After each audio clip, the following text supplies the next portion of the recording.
Hello guys, ayan. So may binibenta po tayong pasture land. 1,300 hectares po yan.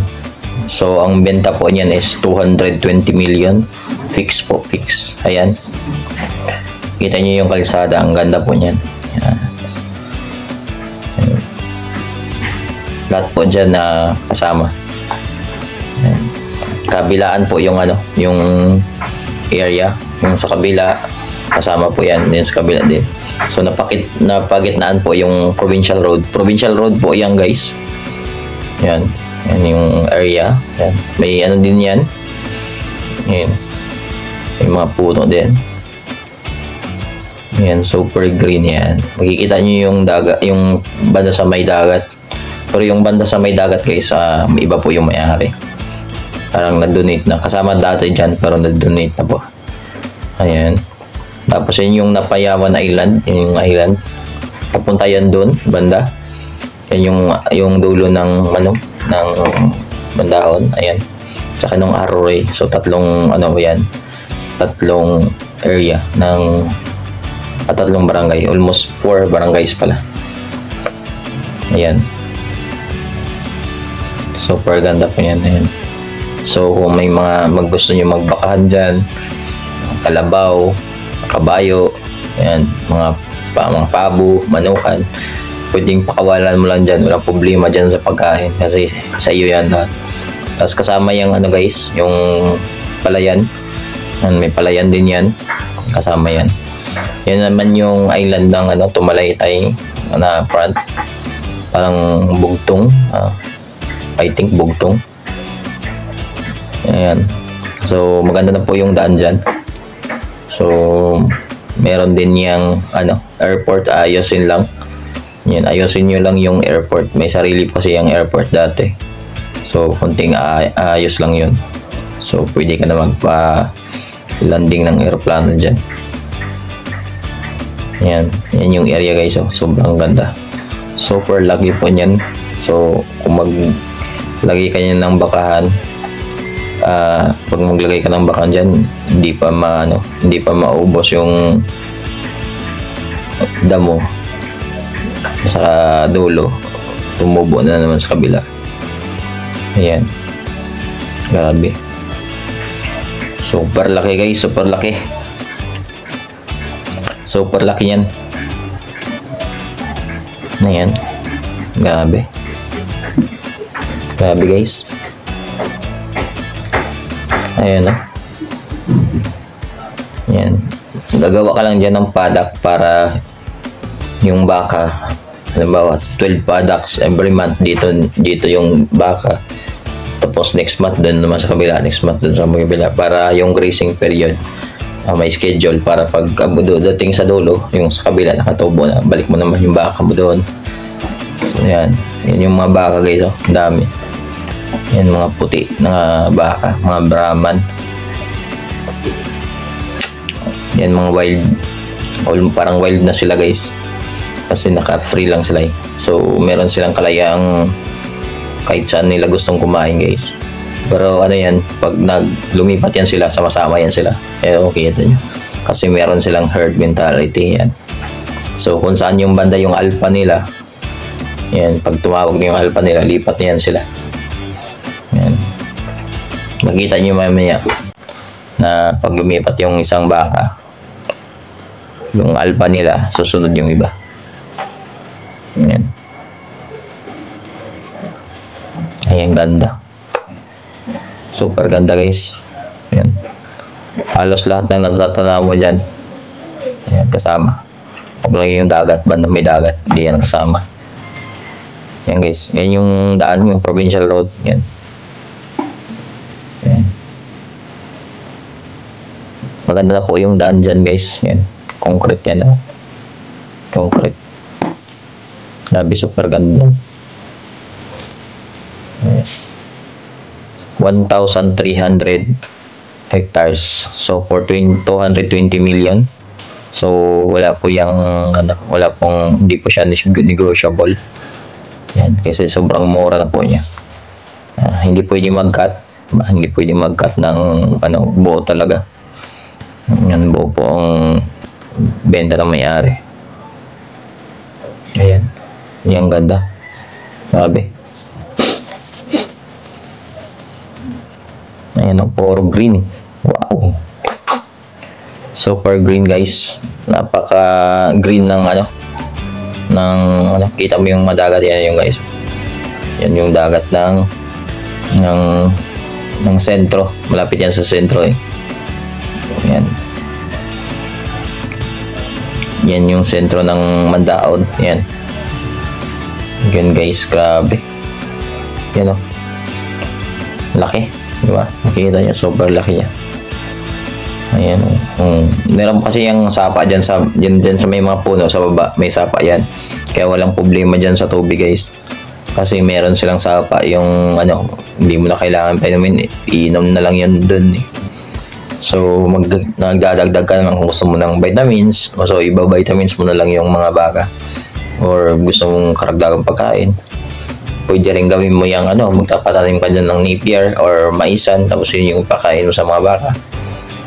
So, yan. Kung punain mo yan ng mais sa napier, kahit ilang libo, kahit 100,000 baka pa yung ilagay mo dyan, hindi maubos. Makita nyo yung bahay pala guys, yan yung kasama. Yan mamaya, makikita natin yan. Yan. So, yan. Provincial road siya guys, pero may mga yan sila harap. Para kasi yung minsan yung baka kasi nagtatakbuhan tapos may biglang dumaan kaya minsan sinasara ng bantay para hindi walang madisgrasya guys. Yan tapos pag inililipat yung baka sa kabila yan kailangan mo na isara doon patawirin mo na yung baka bago ka tumawid kasi wild din yun baka kayo mapinsala. Ayan, so yan alam na natin baka minsan takot sa tao. Ayan guys, ayan, tumatakbo yan sila guys. So, tingnan natin, yung nauna dyan sa kanila, yun yung alpha nila guys.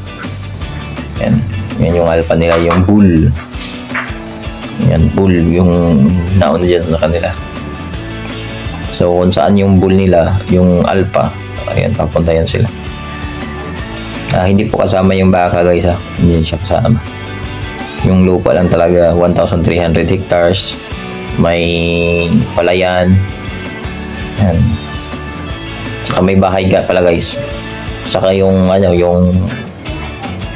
parang yan, parang parang doon minamanso yung baka. Yan.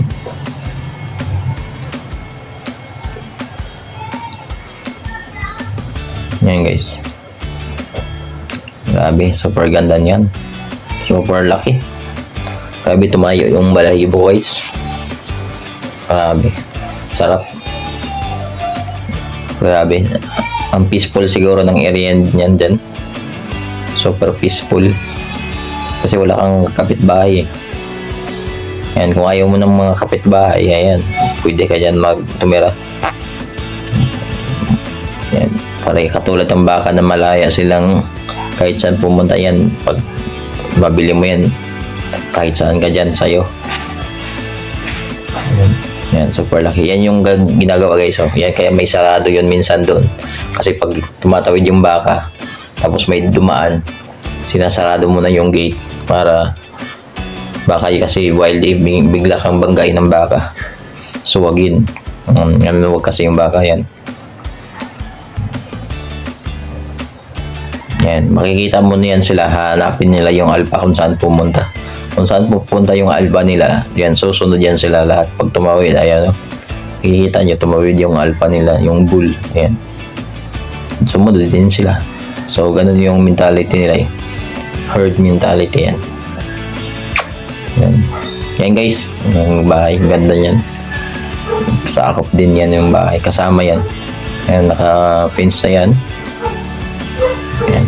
Pwede ka dyan magmanukan, pwede ka dyan magpabuhan, pwede ka ng tupa, kambing, pwede ka dyan magbabuyan. Yan. Grabe, laki yan. Yan. Pwede kahit anong gawin mo dyan. Ayan. Kung may pera tayo, bibili natin yan. Kasi pwede nating ipamana sa ating mga susunod na generation. Yan yung dagat guys. Oh. Grabe.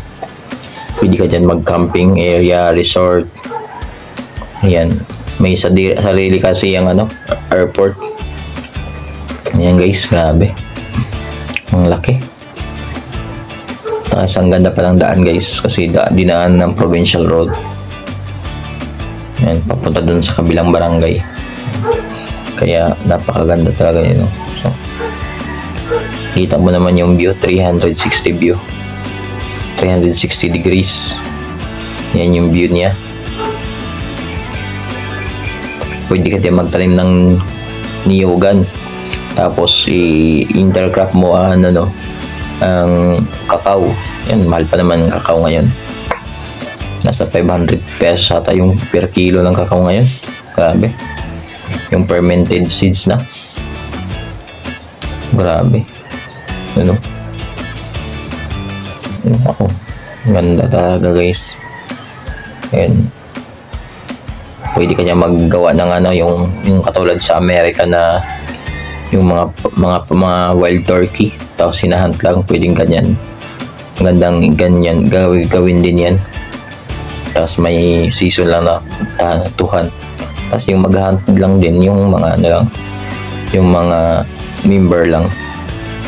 So kung hindi ka member, hindi ka pwede mag-hunt. Then lalaki lang na turkey yung hinahunt, hindi yung babae, para dumami yung population. Grabe yan guys, ganda. Grabe oh. Kita mo yan, grabe, super. Yan. So hindi mo naman yan kailangan. Ang kailangan mo lang dyan guys para magbantay, mag-monitor ng mga baka mo. Hindi na kailangan masyado ng tao dyan. Drone na kasi yung ginagamit ngayon. So drone na po. Yan, drone na lang. Hanapin mo yung baka, kulang yung isang baka, o magdo-drone shot ka, magdo-drone ka din. So drone kayo. Yan. Or pwede mo lagyan yung bawat baka ng GPS. May GPS yan sa tayo nga, lagyan mo lang yan. Yan. Pwede mo lagyan ng GPS kung may budget ka. Kahit 100,000 baka, pwede mo yung ilagay dyan, i-close mo lang. Tapos ayan, lang siya, i-feed mo lang siya ng mga fermented feeds, napier, corn, yan mga corn silage. Yan kasi sobrang laki talaga nito. Grabe. So naghahanap kayo ng 1,000 interesan dito, pumunta ka lang kayo sa Masbate. Yan, kasama yan guys. Yan sa baba niya, dyan yun minamanso yung mga baka. Yan, dyan siya nag-unloading, naglo-loading. Yan guys, grabe yan. So sa baba naman yan, wala namang problema kasi may tubig yan, kasi yung mga sapa din dyan. So walang problema dyan sa tubig. Kaya tsaka wala masyadong gumagamit ng lupa, kaya may marami yung stock na tubig dyan sa ilalim. Kasi wala man masyadong tao dyan na gumagamit, baka lang. Ayan. So kaya nakita yung dagat, kita mo yung island. Ayan. Pwede mong pakawalan dyan Bengala, wild na siya. Pwede mong gawing zoo yan, no? Super laki, 1,300 hectares po yan, yung guys. Grabe, super laki. Yan. Super laki yan. Yan sa baba ng yan. May tubig din dyan. Kasi sapa yan eh. Grabe, makikita nyo, super laki. Grabe. Ayan, oh. Green na green. Grabe. Super laki. Nakakamangha guys, ang laki. Yan, pangarap natin to. Sino ba ng mga ayaw ng ganitong kalaking lupa, di ba? 1,300 hectares. Yan. Intended for, ang purpose talaga nito is pasture. Pasto, yung mga hayop. Pwede ka mag-ano dito, rice land, yung rice field. Yan, pwede ka magtanim dyan. Habang nag-graze ka na ng baka, pwede mo taniman ng niyog sa ilalim ng baka, di ba? Every 3 months meron kang niyog. Tapos meron ka pang baka. Sa baba mo, yung bakang tagalinis. Yan. Pwede ka rin maglagay dyan ng kahit anong mga ano. Pwede ka magtanim dyan sa bahay mo ng ano. Yan yung bahay guys. Oh. Laki din. Hindi lang natin alam kung ilang lot area ng bahay. Pero kasama po yun. Yan, kasama yan. Yan, kasama yung bahay na yan. Yan, the rest house talaga. Perfect. Yan daw sa likod, di ba, may ano. May ano lang baka. Yan guys. Laki. Grabe, super laki yan. So may airport ka yan na papaayos na lang. Hindi lang na natin kung saan dyan banda yung airport. Hindi natin matukoy dyan. So pero may airport po yan.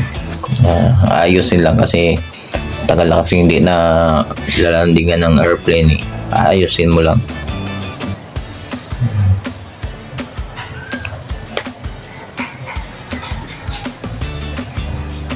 Yan guys. Grabe, laki guys. Ako yan, tataniman ko yan ng maraming ano. Yan yung walang ano guys, makita nyo walang puno, yung walang damo.